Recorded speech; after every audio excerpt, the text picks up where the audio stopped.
गौरी पुत्र गणेश भगवान की जय। श्री लक्ष्मी नारायण भगवान की जय। श्री शंकर पार्वती भगवान की जय। बोलिए श्री शिवाय नमस्तुभ्यम। प्रिय भक्तजनों, आज चैत्र मास की अमावस्या तिथि है और आज हम इस वीडियो में चैत्र मास की अमावस्या की कथा सुनेंगे। तो आप सभी भक्तजन बड़ी ही श्रद्धा, ध्यान पूर्वक और प्रसन्नचित्त मन से इन कथाओं को पूरा अवश्य सुनिएगा। तो सभी प्रेम से बोलिए श्री शंकर पार्वती भगवान की जय। प्राचीन कथा के अनुसार एक बार एक गांव में गरीब ब्राह्मण का परिवार रहता था। उसके परिवार में वह, उसकी पत्नी और एक पुत्री थी। समय के साथ साथ पुत्री बड़ी हो रही थी और उम्र बढ़ने के साथ साथ पुत्री में स्त्रियोचित गुणों का भी विकास हो रहा था। और ब्राह्मण की पुत्री बहुत ही सुंदर, संस्कारवान और गुणवान थी। लेकिन ब्राह्मण गरीब था, इसीलिए उसका विवाह नहीं कर पा रहा था। तब एक दिन की बात है कि उस ब्राह्मण के घर एक साधु आते हैं और जब वे उस कन्या के सेवा भाव को देखते हैं तो काफी प्रसन्न हो जाते हैं और उस कन्या को लंबी आयु का आशीर्वाद देते हुए कहते हैं कि इस कन्या की हथेली में विवाह की रेखा नहीं है। और तब यह सुनकर ब्राह्मण ने उस साधु से पूछा कि ऐसा क्या किया जाए कि जिससे कन्या का विवाह हो जाए। तब साधु ने काफी देर विचार किया और बताया कि थोड़ी दूर एक गांव में धोबिन जाति की सोना नाम की महिला अपने बेटे और बहू के साथ रहती है, जो बहुत ही संस्कार संपन्न और पति परायण है। और यदि आपकी बेटी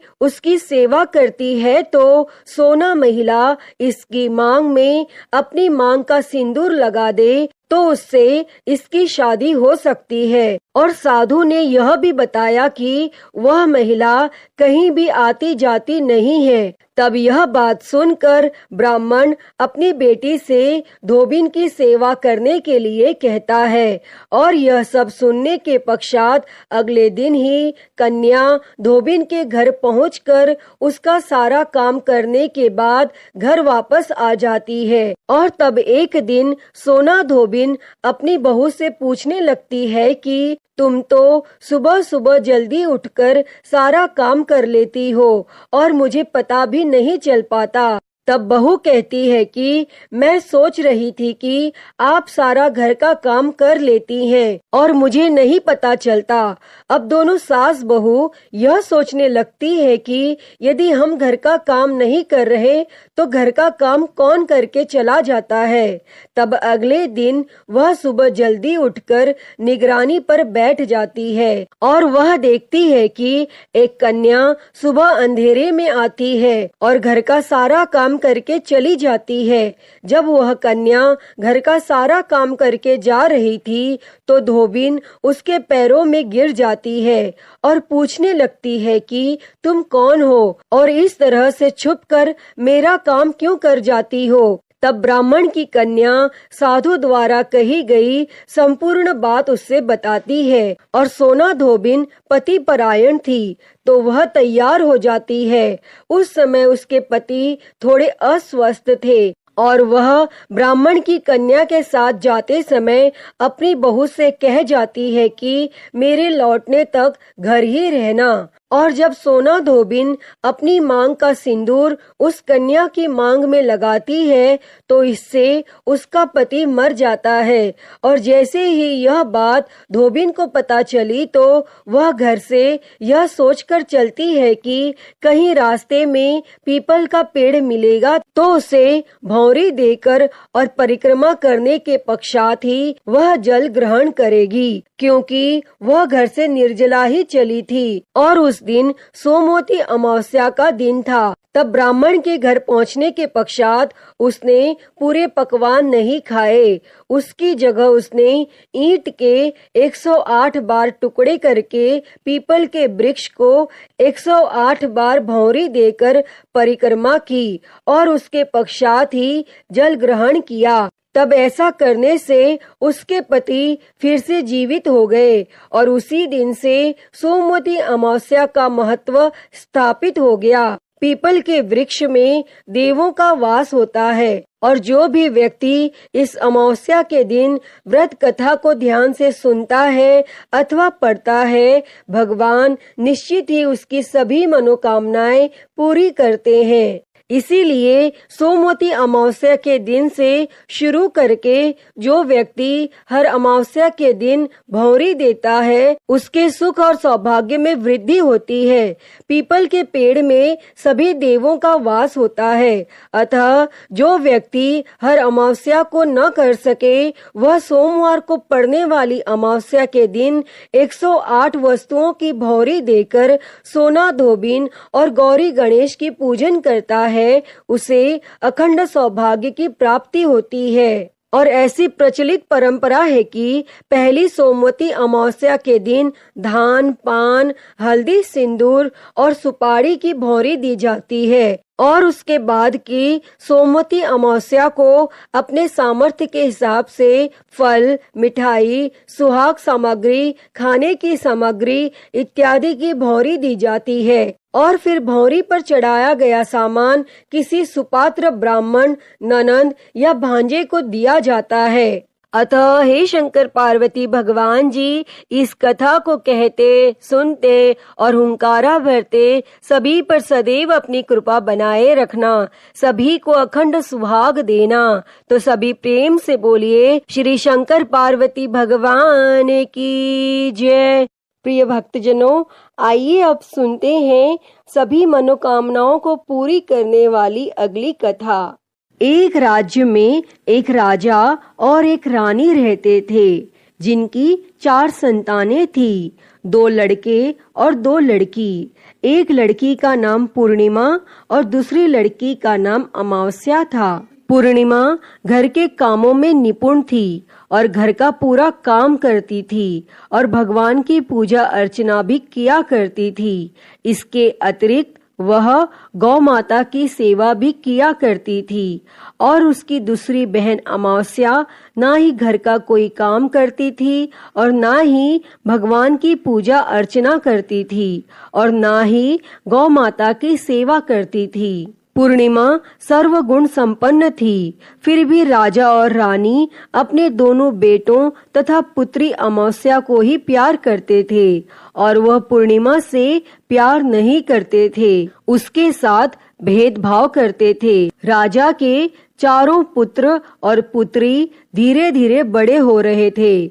जब वे बड़े हो गए तब राजा ने अपने दोनों पुत्रों का विवाह योग्य कन्याओं के साथ करा दिया। इसके बाद रानी ने राजा से कहा कि अब दोनों पुत्री विवाह के योग्य हो गई हैं और इन दोनों का विवाह भी करा दो, लेकिन पुत्री अमावस्या का विवाह किसी बड़े खानदान में कराना और पूर्णिमा का विवाह किसी गरीब परिवार में कराना, क्योंकि पूर्णिमा को केवल भगवान की पूजा पाठ करना ही पसंद है और गाय की सेवा करना पसंद है। और अब रानी ने राजा को दोनों पुत्रियों का रिश्ता तय करने के लिए भेज दिया। तब राजा ने अपने पड़ोसी राज्य में जाकर वहाँ के राजा के पुत्र से अमावस्या का रिश्ता तय कर दिया और वहीं पास के गांव में जाकर एक गरीब परिवार के लड़के से पुत्री पूर्णिमा का रिश्ता भी तय कर दिया। और यह सारी बात जाकर राजा ने अपनी रानी से बताया। तो रानी यह सोचने लगी कि अब देखते हैं कि भगवान इसकी मदद कैसे करते हैं। यह बहुत ही पूजा पाठ करती है और भगवान में मगन रहती है। लेकिन पूर्णिमा का भाई और उसकी भाभी पूर्णिमा से बहुत प्यार करते हैं, क्योंकि पूर्णिमा उनके घर के कामों में उनका साथ देती है और कामों में उनका हाथ बटाती है और यही उनकी दूसरी बहन अमावस्या उन पर अपना रोब जमाती है और घर का कोई कार्य नहीं करती। तब कुछ समय बीत जाने के बाद दोनों पुत्रियों का विवाह हो जाता है।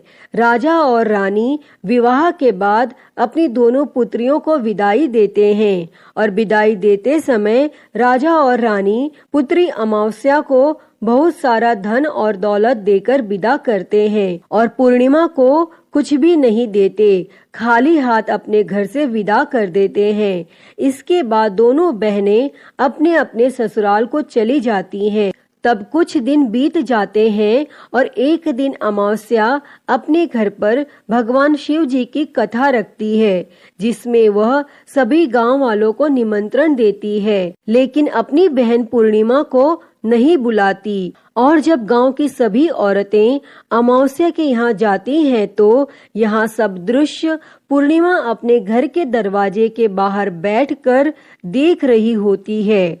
तब वहाँ से गुजर रही औरतें पूर्णिमा से कहती हैं कि तुम्हारी बहन के यहाँ भगवान शिव जी की कथा रखी है, क्या तुम नहीं चलोगी? तब पूर्णिमा ने कहा, मुझे निमंत्रण नहीं आया है, मैं नहीं जा सकती। और सभी गांव की औरतों ने पूर्णिमा से कहा, बुलाया नहीं तो क्या हुआ, भगवान शिव की कथा है, तुम हमारे साथ चलो। तब गांव की सभी औरतों की बात मानकर पूर्णिमा भी उनके साथ भगवान शिव की कथा में अमावस्या के घर चली जाती हैं। और जब अमावस्या की नजर पूर्णिमा पर पड़ती है तो वह कहती है कि तुम यहाँ कैसे चली आई, मैंने तो तुम्हें बुलाया नहीं था।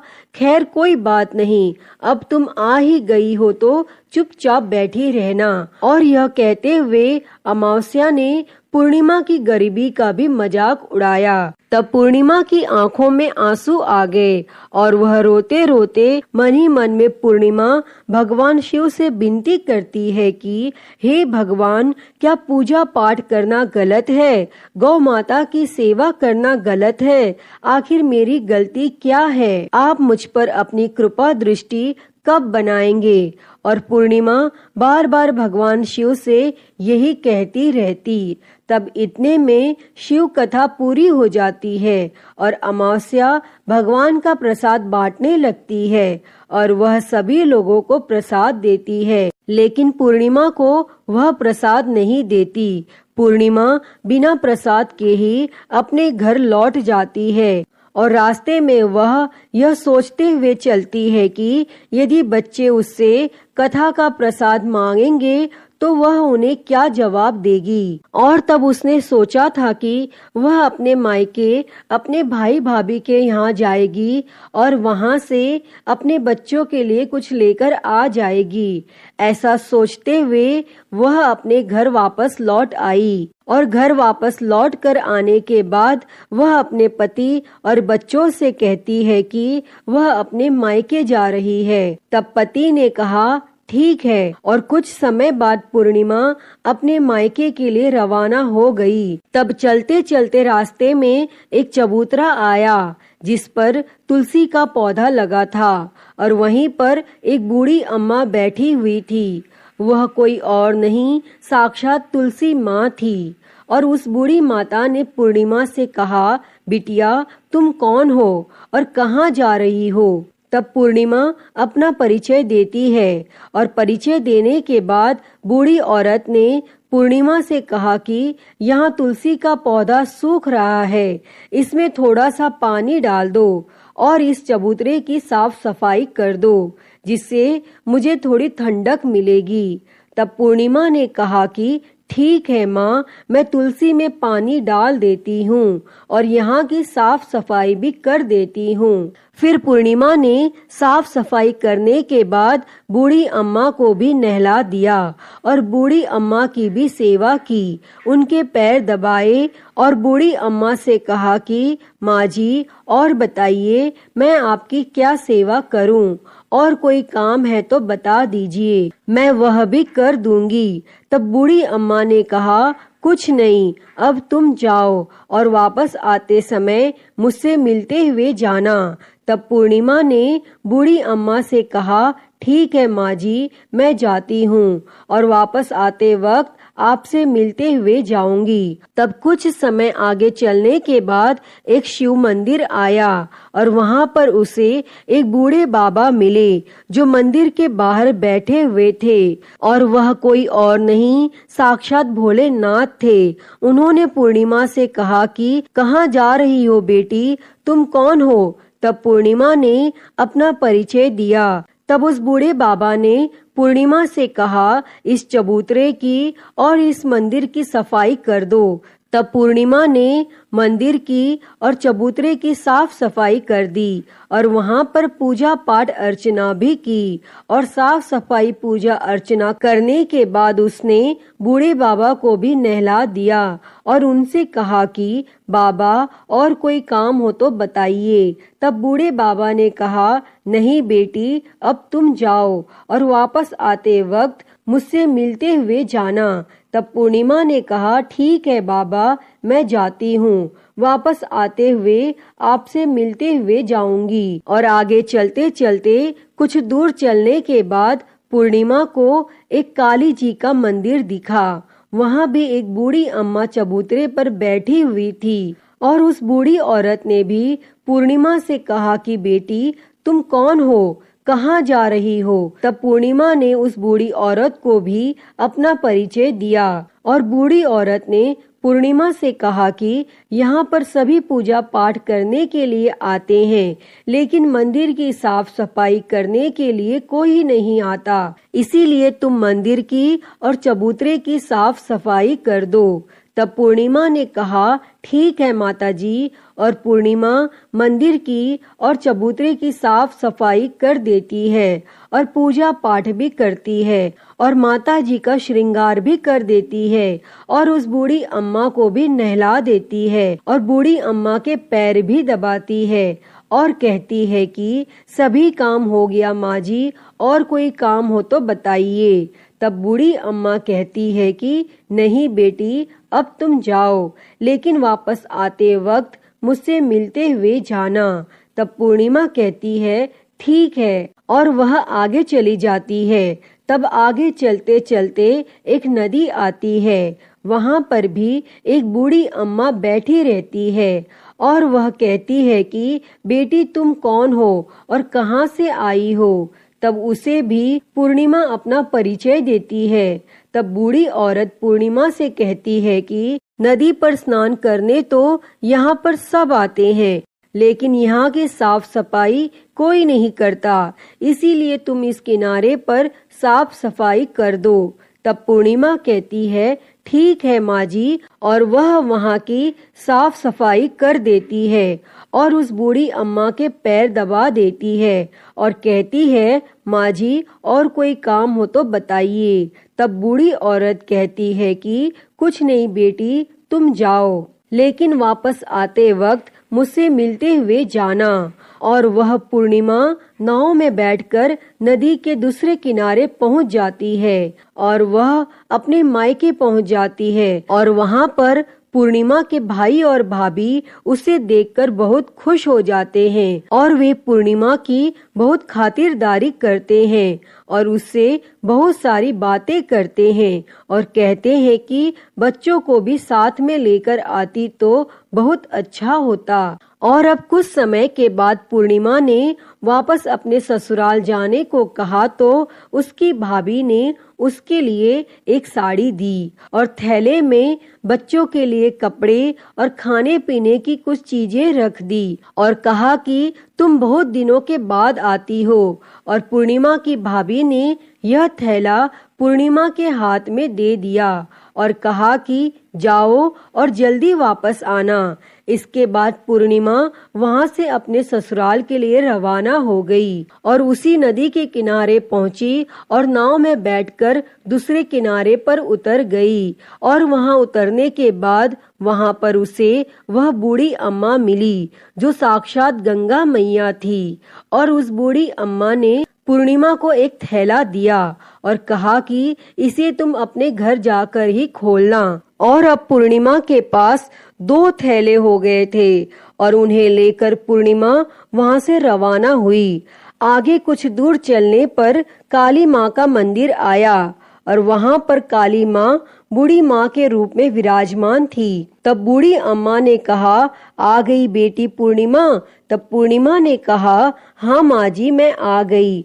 तो काली माँ ने उसे एक थैला दिया और कहा, तुम यह थैला अपने घर जाकर खोलना।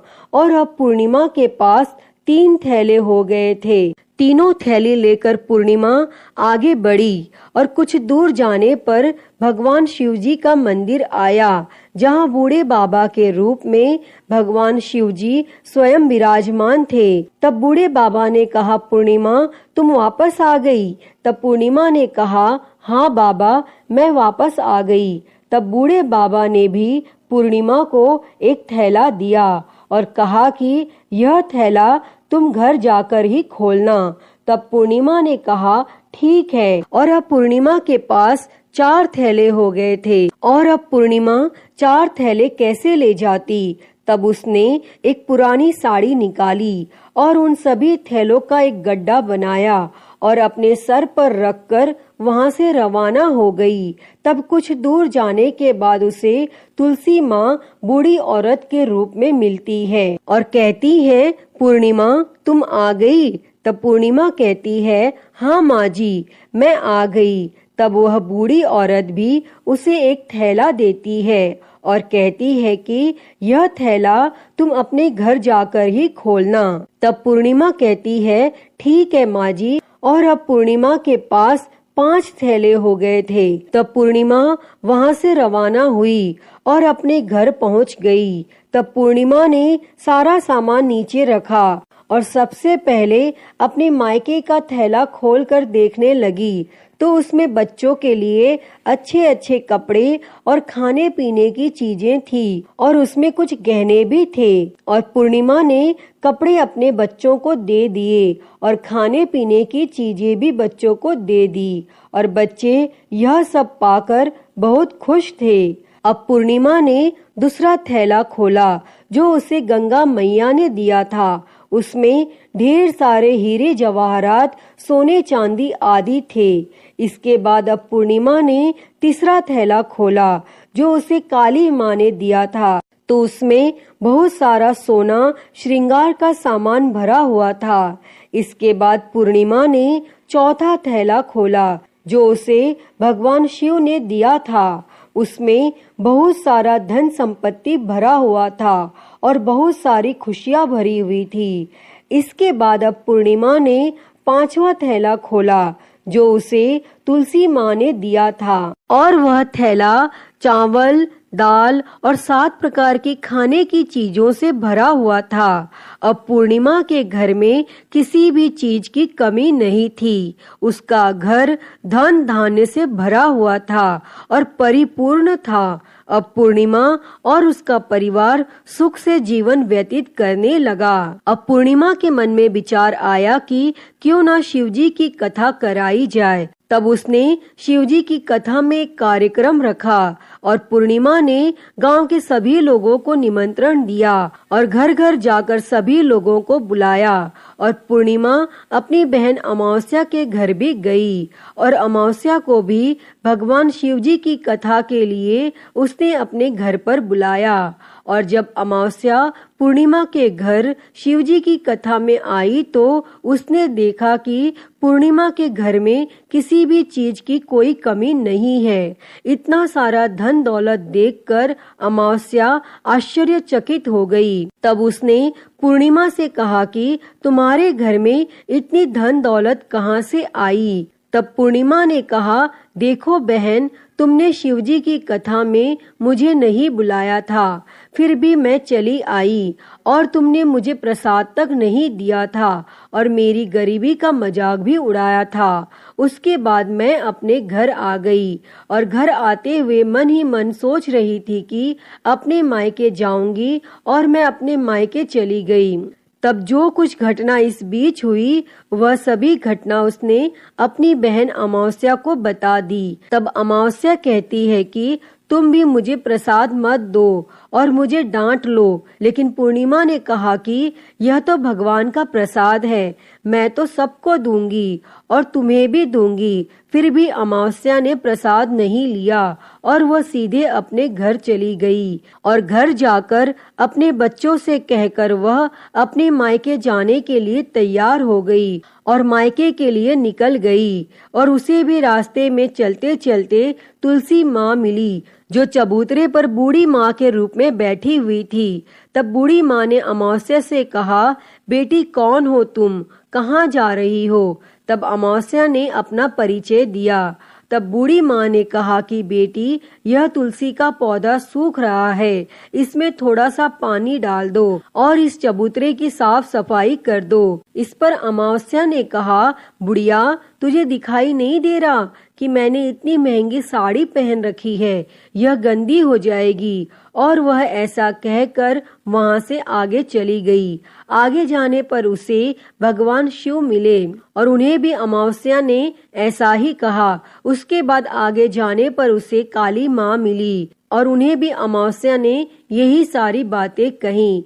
तब आगे जाने पर उसे गंगा माँ मिली और गंगा माँ से भी इसने यही सब कहा और आगे चली गई। और इसके बाद अमावस्या जब नाव में बैठने लगी तो नाव में फूलों की जगह कांटे भरे थे जो उसके पैरों में चुभ रहे थे और वह किनारे पर उतरकर अपने मायके चली गई। और जब मायके में उसको उसकी भाभियों ने तथा भाइयों ने देखा तो मन ही मन कहने लगे कि काम की न काज की, 2.5 मन अनाज की। अब आ ही गई हो तो ठीक है, पूर्णिमा तो हमारे कामों में हाथ बटाती थी और यह कोई काम करेगी तो नहीं।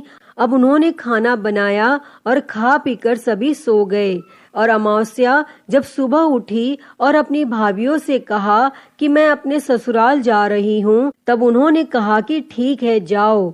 तब अमावस्या बोली, पूर्णिमा को तो तुमने एक थैला दिया था और मुझे कुछ नहीं दोगे क्या? तब भाई और भाभी ने कहा, तुम घर जाओ, थैले तुम्हारे घर पहुंच जाएंगे। फिर अमावस्या वहां से निकल गई और नदी के किनारे पहुंची और वहां गंगा मैया बूढ़ी औरत का रूप धारण करके बैठी हुई थी। तब बूढ़ी माँ ने कहा, आ गई बेटी? तो उसने कहा कि हाँ, मैं आ गई। और तुमने तो पूर्णिमा को एक थैला दिया था और मुझे नहीं दोगी क्या? तब बूढ़ी अम्मा ने कहा, तुम घर जाओ, थैले तुम्हारे घर पर पहुंच जाएंगे। इसके बाद आगे चलने पर उसे काली मैया मिली। उन्होंने भी अमावस्या को यही बात कही। और इसके बाद और आगे जाने पर उसे भगवान शिव मिले और उन्होंने भी अमावस्या से यही बात कही। तब थोड़ी और आगे जाने पर उसे तुलसी माँ मिली और तुलसी माता ने भी अमावस्या से यही कहा कि तुम घर जाओ, थैले तुम्हारे घर पहुंच जाएंगे। तब अमावस्या अपने घर पहुंच गई और आंगन में देखा तो वहां पर 5 थैले पड़े हुए थे। तब अमावस्या ने मन ही मन सोचा कि अब तो मेरे पास बहुत सारी धन और दौलत आ जाएगी। और जल्दी जल्दी उसने सभी थैलों को खोला। किसी में मिट्टी थी तो किसी में पत्थर, किसी में कंकर और किसी में कोयला। और उसके मायके से भी कुछ नहीं मिला था। इन थैलों में कुछ भी नहीं था। तब अमावस्या दौड़ती हुई पूर्णिमा के घर गई और कहती है कि तुम्हें तो इतना सब कुछ मिला, मुझे तो कुछ नहीं मिला, आखिर क्यों? तो पूर्णिमा कहती है कि जब मैं अपने मायके जाती हूँ तो अपनी भाभियों के साथ उनके कामों में हाथ बटाती हूँ, उनके साथ मिलकर काम करती हूँ, लेकिन तुम ऐसा कुछ नहीं करती, उनकी इज्जत भी नहीं करती, इसीलिए वह तुम्हें भला क्या देंगे। इसके बाद तुमने गंगा मैया को ठुकरा दिया और काली माँ को भी ठुकरा दिया और भगवान शिव को भी तुमने ठुकरा दिया, इसीलिए उन्होंने भी तुम्हें कुछ नहीं दिया। तब अमावस्या कहती है कि बहन, तुम मुझे माफ कर दो, मैंने तुम पर हमेशा अत्याचार किया है। मुझे कुछ नहीं मिला तो कोई बात नहीं, मैं भी भगवान की भक्ति करूंगी और सब कुछ प्राप्त कर लूंगी। मुझे इन सब चीजों का रहस्य बताओ। तो पूर्णिमा ने कहा कि तुम 3 सूत्र का ज्ञान ले लो और उसकी कथा करना। पहले सूत्र में दया मांगना, दूसरे सूत्र में कथा मांगना और तीसरे सूत्र में 108 बार ओम नमः शिवाय का जाप करना। बहन, भगवान ने यह सूत्र दिए हैं, इनको अपने हृदय में बसा लेना। मैंने भी यह 3 सूत्र अपने जीवन में अपनाए थे और सच्चे मन से भगवान की भक्ति पूजा पाठ की थी। फिर भगवान ने मुझे यह सब कुछ दिया है और तुम्हारे पास जो कुछ था वह भी सब खत्म हो गया। तब इसके बाद अमावस्या अपने घर गई और भगवान की पूजा पाठ करने लगी और भगवान शिव से माफी मांगी और गौ माता की सेवा भी की और दूसरों की मदद भी करने लगी। अतः हे भगवान भोलेनाथ जी, जिस प्रकार आपने पूर्णिमा पर अपनी कृपा दृष्टि बरसाई, वैसी ही कृपा दृष्टि इस कथा को कहते, सुनते और हुंकारा भरते सब पर बरसाना, सभी की गरीबी दूर करना और सबकी मनोकामना पूर्ण करना। तो सभी प्रेम से बोलिए, श्री उमापति महादेव की जय। हर हर महादेव। प्रिय भक्तजनों, तो मैं उम्मीद करती हूँ कि आपको यह कथा पसंद आई होगी और अगर वीडियो अच्छी लगी हो तो इसे लाइक करें, ज्यादा से ज्यादा शेयर करें और कमेंट में हर हर महादेव लिखना ना भूलें और हरिहर भक्ति चैनल को सब्सक्राइब कर नोटिफिकेशन बेल को जरूर ऑन कर लें। हर हर महादेव। धन्यवाद।